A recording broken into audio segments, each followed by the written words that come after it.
Super Punk Corporate Meltdown is a sequential podcast. We recommend you listen to it as such to be able to follow the timeline in order as you listen. We have provided detailed notes and music credits in the show notes, and we encourage you to head over there for things like sourcing, transcripts, or other information you may want to access. Thank you. Super Punk Corporate Meltdown is a podcast that examines workers' rights, institutional betrayal, and corporate retaliation. We trudge through the very public, tumultuous, and exhausting types of battles imposed on workers speaking out about workplace issues by employers. Up yours, woke moralist. Things. I'm talking to you about how to be inclusive. This is somebody attempting to subdue what's going on. Through a case study, we reckon with the reality and impact super punk corporate meltdowns have on workers and culture. Spoiler alert, it's not good. What does it say about your press releases that you're deleting them yourself? Daddy, chill. People are tired of being abused. We go deep, trying to understand the points of division co-opted by abrasive leadership and the implications of retaliation for workplaces in any industry. I'm Kate Bailey, a workplace consultant and investigator. And I'm Fanny Wandell, a hospitality workers advocate. And this is Super Punk Corporate Meltdown. We'll see who cancels who. This is episode 5, Truth Before Power. Before we delve fully into our last episode, I wanted to revisit the points about culture that we kicked off with in episode 0. Remember the rise of gilded zoos that I mentioned in episode 0? Well, as you will recall, I was sassily referring to the rise of startup culture. As money flowed into tech, we began to see the rise of the tortured genius founder. I honestly think that it's these men that would previously have gone into art or music to be a tortured genius, but instead they ended up in tech and business. So what percolated for years was the golden god status of these founders and their innovations. And it soon bled into the traditional business space. The idolatry of the bad-mannered genius, who may have made some pretty awesome achievements, also created space for these men wherein they should not be bound by the same ethics and principles as the rest of us. They are, of course, special. They are also likely not equipped or trained to manage people, which, when you're the boss, this is actually your primary function. And for some reason, this generation and this cultural shift did not account for that at all. And I'm not saying that it did before, I'm just saying that not as innovative as you might think. Because if you are the boss and you're not able to perform your primary function without making someone cry, well, that sounds like a recipe for disaster. But what do I know? I said that about Mark Zuckerberg's favorite saying, move fast and break things. And look how that worked out. He only broke democracy. These leaders tend to justify themselves by saying things like, I just have really high standards and I'm a demanding boss because I want people to be the best they can be. And what this really translates to, more often than not, is I ask for impossible shit. I am genuinely disorganized, and because I'm so disconnected from reality due to the surrounding complicit enablers, I really will be convinced that everything that goes wrong is your problem and that you've created it. They're complicit, amoral enablers refuse to impose constraints upon them when they get like this, when they treat their workforce like this. And if anything, even without trying, they become more like them. Through this cocktail of idolatry, the lack of constraints and discipline, and the ego, well, chaos runs freely, and it hurts workers the most. It's the behavior that we end up seeing in the news and considering as an abuse of power. Did you know that when leaders are not held to account, this impairs their judgment of reality? In a study titled The Blind Leading, Power Reduces Awareness of Constraints, published in the Journal of Experimental Social Psychology, they state their findings. 2 experiments found that compared to low-power individuals, high-power individuals recalled less goal-constraining information and generated fewer potential constraints that would prevent the protagonist of a story from completing his goal. However, there was no difference between the powerful and powerless in their recall or generation of goal-facilitating information. These results suggest that the powerful are more likely to act on their goals because the constraints that normally inhibit action are less psychologically present for them. Scott Galloway, a clinical professor of marketing at the New York University Stern School of Business and a public speaker, author, podcast host, and entrepreneur, wrote on the topic on his blog, No Mercy, No Malice. Mr. Galloway writes, Dr. Meret Wedelsborg, a psychologist who studies powerful executives, military operatives, and law enforcement personnel, has found the action, or more often, the inaction, of those surrounding powerful leaders is critical to their unethical behaviors. Enablers develop a cultural numbness to the behavior of their leaders, whose past success justifies the liberties that they are afforded, and that eventually gets baked into the culture of an organization. Ken Auletta's biography of Harvey Weinstein, titled The Culture of Silence, explores how abusers foster a culture that normalizes the abnormal. Powerful people have typically demonstrated outsized talent or made large contributions to society, so there's always a cloud cover or even some justification for their missteps. We've developed an entire mythology around artists and innovators whose excesses are positioned as features, not bugs. Picasso was terrible to his romantic partners. 2 of them committed suicide, but Wikipedia launders his misogyny. It states, the women in Picasso's life played an important role in the emotional and erotic aspects of his creative expression, and the tumultuous nature of these relationships has been considered vital to his artistic process.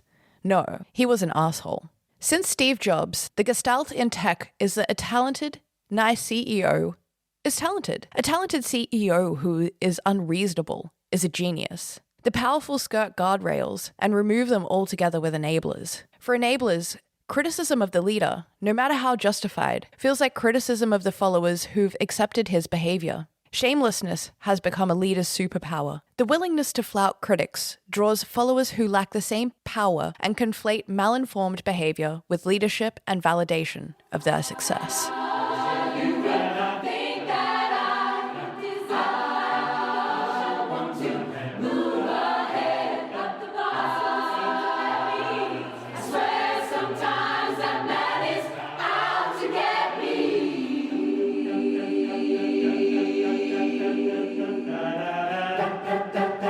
Listeners of our other podcast may recognize this soundbite, and it is worth dredging up for this podcast because there is a point in including it. And that is that Dolly Parton, well, she was not fucking around with the point that she was trying to make in 1980 with the release of this song. It was already time for change and evolution that favored workers then. It was time for that change yesterday. And after all that we've heard in Super Punk Corporate Meltdown, you can understand how easy it is for workers to simply get stuck fretting with what tomorrow brings. And you've been on this road with us. It's ended in a cul-de-sac of enforced narratives and exhausted people. I don't think it's unreasonable to at least be able to state that at this point, we do know what a super punk corporate meltdown is. We do know how the machinery of a super punk corporate meltdown works. It's ugly, it's below the potential of what workplaces should be, and it's unnecessary. You understand what it means to deny and discredit workers. You know what invasion of privacy and intimidation looks like. You can see how the narrative is controlled, and you can grasp the power of a cover-up and the lies that enable it.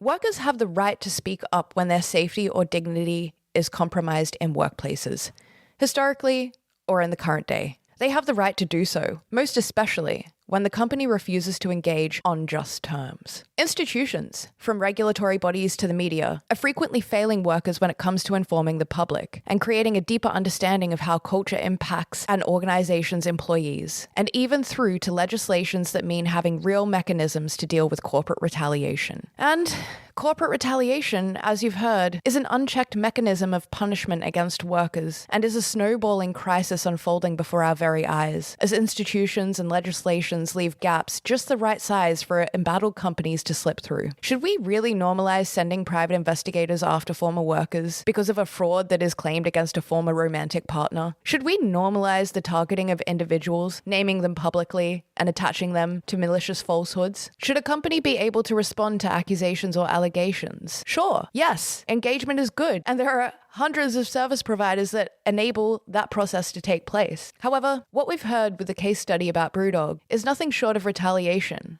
that equates to corruption. It's these 3 pillars: workers' rights, institutional betrayal, and corporate retaliation that highlight the core issues with companies that we wanted to provide a deeper understanding of in this podcast. Over the last year, I've observed leaders, and in any discussion about their behaviors, and very much in my own thoughts, a question arises. Why do they create this hell? And sadly, once you realize these types of leaders are a dime a dozen, well, also they should be called CEO, am I right? It reduces down to a very simple answer. Why? Because they can. They bulldoze because they can. They skirt accountability by wearing down the very people that their organization has already distressed. They skirt accountability with a lack of resources or a lack of comprehension in the broader arena, whether it's publicly or in regulatory bodies, to deal with the crisis of mistreatment of workers. And when one person has the idea to go after former employees and everyone agrees, they can retaliate and flex their resources. They do it because they can. And the pillars that we've set out to delve into in this podcast are certainly prevalent in the case study that we've heard in these last episodes. In my honest opinion, of course. Making this podcast was very much about removing the burdens of this for as many folks as possible. Let's put the facts in order. Let's let it stand. Let's deliver the work and salvage as many learnings as possible. This was never a game to anyone who worked on this production, to my crew at Hand and Heart, and to those on the platform I've discussed this topic with. It was never about winning or losing, because that would imply that this is a game. And for us, this isn't a game. For the company, it might be. But respect for the people that have contributed to your success is not a game. I do ponder if a bad manager would think so, though. After all of this, and on this day, with all of these truths out there now, it is very easy to say, however, we are not engaging with that game anymore. It's over. And you know why we don't hear about good cultures? It's not because bad stuff doesn't happen. It's because it's handled appropriately. There are employers who do the work to provide their workforce with competent professional leaders who have the self-awareness to lead a culture that sustains an equitable workplace. Why is it for the visionaries and the misunderstood geniuses of business that anything is possible until it's this fundamentally crucial benchmark of having a functioning workplace? And why is it that it's all about make mistakes and breaking things until these leaders have to acquiesce to the fact that they made mistakes and broke shit? All right, Fanny, let us start at the very beginning.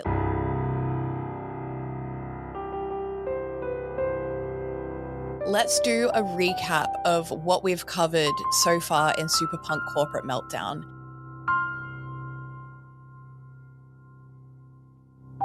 I'll kick it off. We're at January 2022, and this is the first hyper-aggressive attack from the company and the CEO regarding the documentary. And unfortunately, it terrifies people. Heading into February, Hand and Heart launched the Affected Workers platform, and people start having experiences with private investigators. Then, Quotegate kicks off when the Ofcom complaint naming Charlotte Cook goes out and asserts that the stories of historical issues are the result of a concerted criminal campaign against the CEO and the company.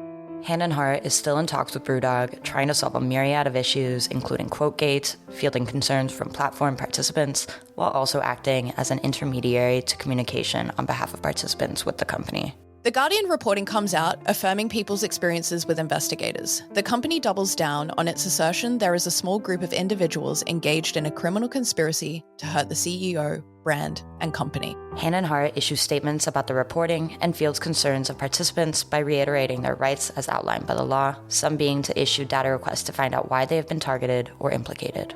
The CEO and the company hit back, attempting to entrap Hand and Heart into a situation where the very stories the company claims they want to find a professional way to address are compromised by the CEO's potential access to them. Hand and Heart decides to pause discussion, feeling that they cannot occur in good faith. And 2 days later, Brewdog responds in a letter stating that they will not do a reconciliation concept because Kate has been trying to extort and blackmail them. The letter is republished essentially in an article that prompts widespread abuse towards Hand and Heart and the platform. We speculated the patterns we were noticing across media and social media. Reporting goes out in which the CEO indicates a poor relationship with his mother, working on a boat, and experiencing acne as a teen may have made him a difficult manager with standards that are too high. The CEO once again asserts the criminal conspiracy of former workers.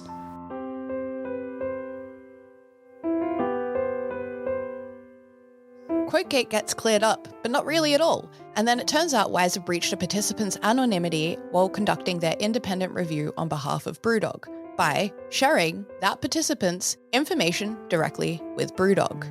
They then ignore the queries and complaints about the breach, forcing a group complaint to be triggered to the Information Commissioner's office. Reporting goes out from Good Beer Hunting, which sheds light on the mystery of the former workers being engaged in a criminal conspiracy. The individual the CEO paid to seek information is not a former worker, and now themselves are being pursued in 2 cases across 2 jurisdictions. All we do know is this argument that the CEO used, with the help of the company, that former workers had ulterior motives, is over.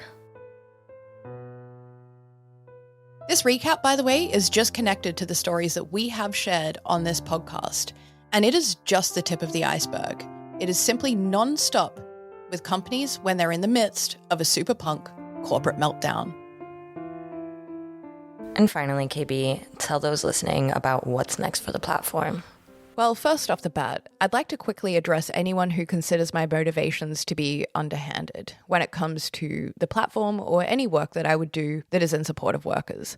Now, I won't spend too much time on it, but it's a genuinely offensive assertion. Not to me personally, of course, but to the concept of reality. My business has represented aggrieved workers before in an attempt to resolve matters. In this case, we did the same. In both cases, I never once suggested that Hand and Heart should be paid for trying to broker a solution between the workers and the business. And that is a simple fact. We have both times entered into the discussion purely to outline the concerns of individuals and the issues they have with the company at large. It's an act of diplomacy. On both occasions that my company has engaged in this, both businesses requested for me to work on presenting a concept for resolution.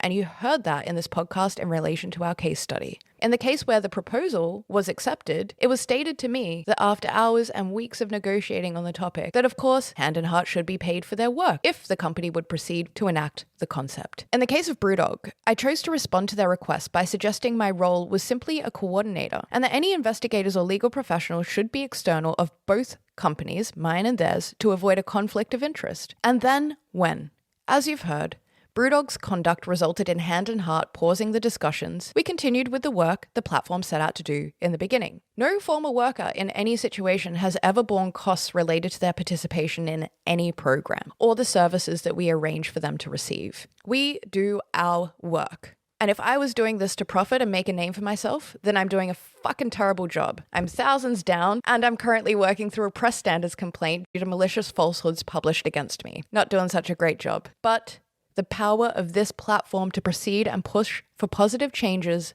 remains untarnished. Now, in terms of the platform and data, we stated multiple times that we would release a summary and analysis of the data. At this point, and I don't think it's surprising to any listeners, I do not think it is safe to do this. To even discuss, for example, the geography of certain claims or timelines could be to compromise any one single individual, even if we do not release any individual single case details. Maybe someday we can do it, but it's not safe now. So for now, there is no update on individual cases except that I can share that we are working with regulatory bodies in multiple states in the US, with applicable employment bodies in the UK, and with applicable EU member state bodies, as well as our own network of private legal professionals. Every person that wants to be able to pursue their case, and it is assessed that they have the recourse to do so, will be guided and supported to this end. Now, Hand and Heart is representing the platform in relation to 2 group complaints to the Information Commissioner's office, and we are assessing the 3rd complaint now. We hope this will bring about justice and compel the companies involved in data breaches to acknowledge their actions, and more importantly, be forced into compliance with the law when it comes to respecting the data rights of individuals, but most especially employees. We are exploring the potential of a group complaint and action with ACAS, which is the Advisory, Conciliation and Arbitration Service in the UK. If it is assessed that this can go ahead, we hope it will result in the justice deserved by those who have been harmed while working for the company.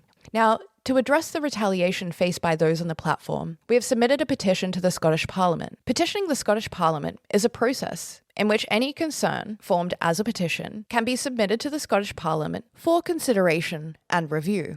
Submitting a petition to the Scottish Parliament is not a particularly extraordinary activity. In fact, you can submit a petition to the Scottish Parliament online, and regardless of the amount of signatures it receives, it will be reviewed and considered by the Parliament. In short, based on the experiences of the platform and the many that we will cite from the press, we will be asking the Scottish Parliament to, number 1, assess the need for greater anti-retaliation legislations that facilitate quicker access to protections, especially for former workers, and to consider the lack of legislative recourse recourse for victims of employer and former employee retaliation. Number 2, respond to our identification of existing legislation that can be updated, extended, or improved for the purposes of curbing retaliation and or offering more reliable recourse to former workers. Number 3, commit resources to further assess the possibility of crucial protective legislations for former workers beyond protected identities currently outlined in the law. And number 4, reconsider the definition of whistleblower to be more considerate and inclusive of former workers,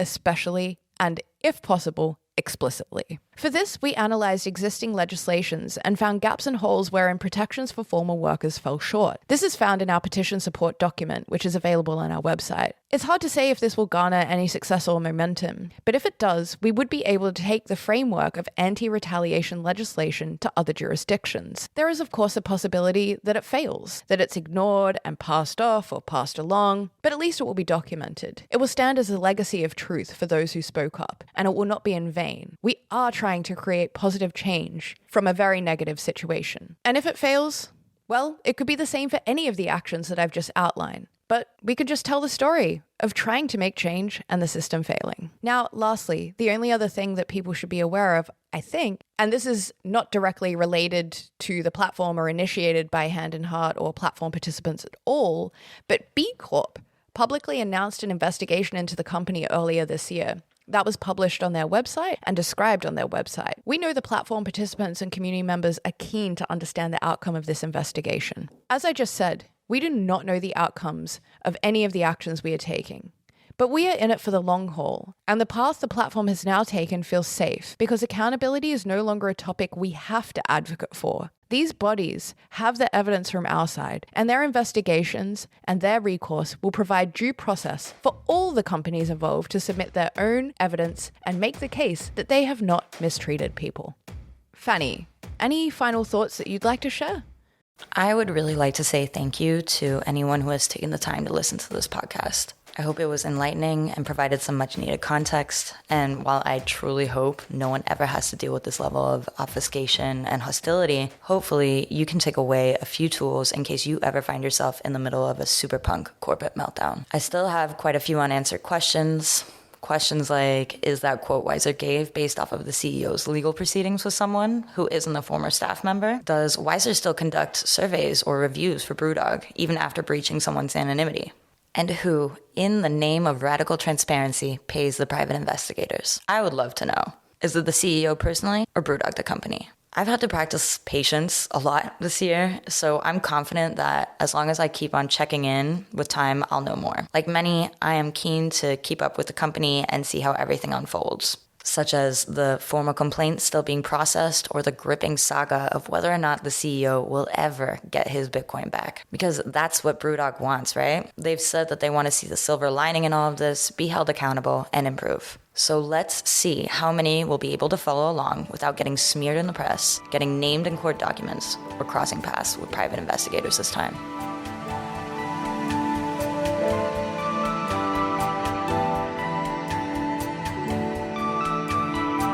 Nothing that we have talked about in Super Punk Corporate Meltdown is a new trick that this company or CEO that we've used in this case study throughout the podcast have invented. It's stuff that happens every day.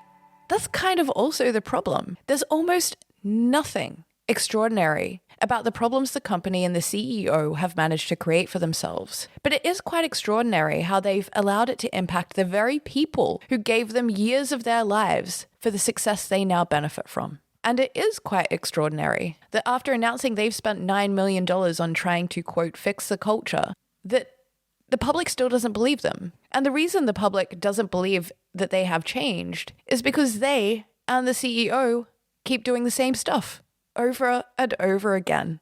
And nothing on God's green earth, whatever she made it for, has ever changed by people doing the same thing over and over.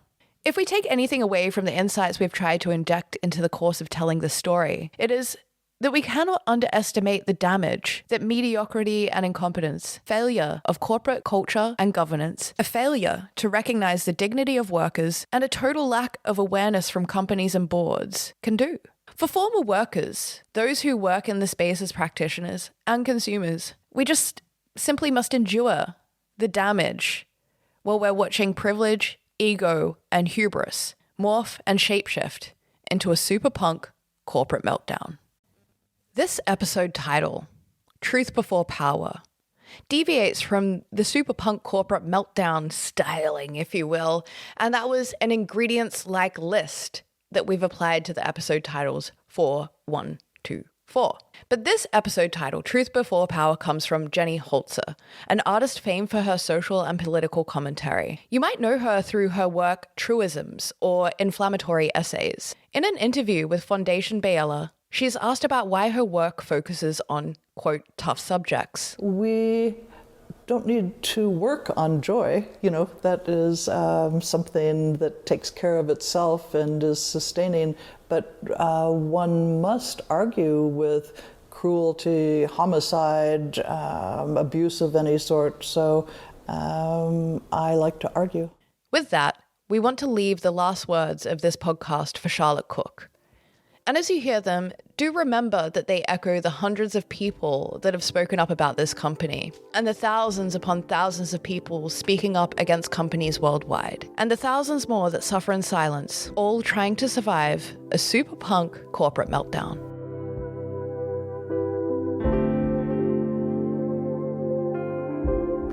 Charlotte, what do you want people to know about your experiences or what it's like to take on a huge company with massive resources?